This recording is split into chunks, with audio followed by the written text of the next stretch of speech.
The uninvited ghost at the bookstore. He blurted out the secret suddenly. The musty air in the room felt suffocating when he suddenly blurted out his marriage plans. His brusque tone broke our covenant. I felt like our one-year covenant was shredded into pieces by his brusque tone. I was mulling things over in a daze. I spent weeks mulling things over while walking around the city in a daze. I regained my presence of mind eventually.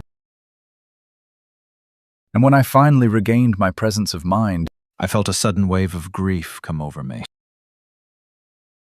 The palpable tension made me get a hold of myself. The tension in the air was palpable as I struggled to get a hold of myself. Dark thoughts popped into my head constantly. Dark thoughts popped into my head and wouldn't leave me alone. Life became one awful thing after another.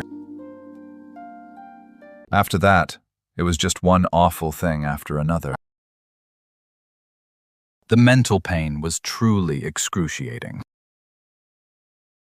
The mental pain was truly excruciating, making every second feel like an eternity. Before long, my health took a turn for the worse. Before long, my stomach refused to take in any food. My weight dropped precipitously while muffling my soul. My weight dropped precipitously while the city noise felt like it was muffling my soul. My recovery was nothing short of a miracle. Recovering from that darkness was nothing short of a miracle. The downside was finding a way to cope. The downside was, I never saw this shock coming, and I had no idea how to cope with it. I established a new coping mechanism. The coping mechanism I ultimately went with was to focus on my own growth. I turned the word over repeatedly. I turned the word over in my mind until the betrayal lost its power. I lived an unconventional and uninhibited life.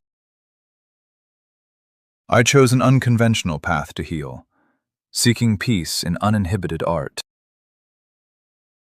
He made himself come off as a stranger.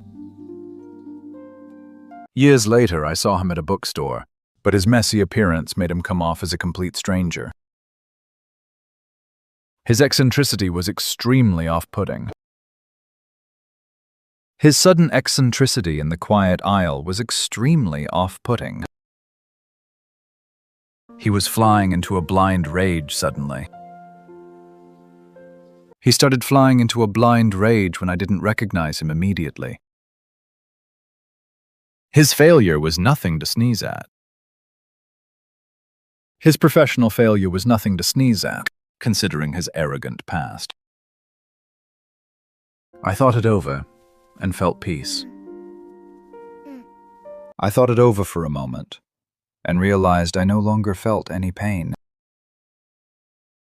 I refused to be imposing anymore. I felt like I'd be imposing if I stayed to listen to his excuses. I caught myself and walked away quietly.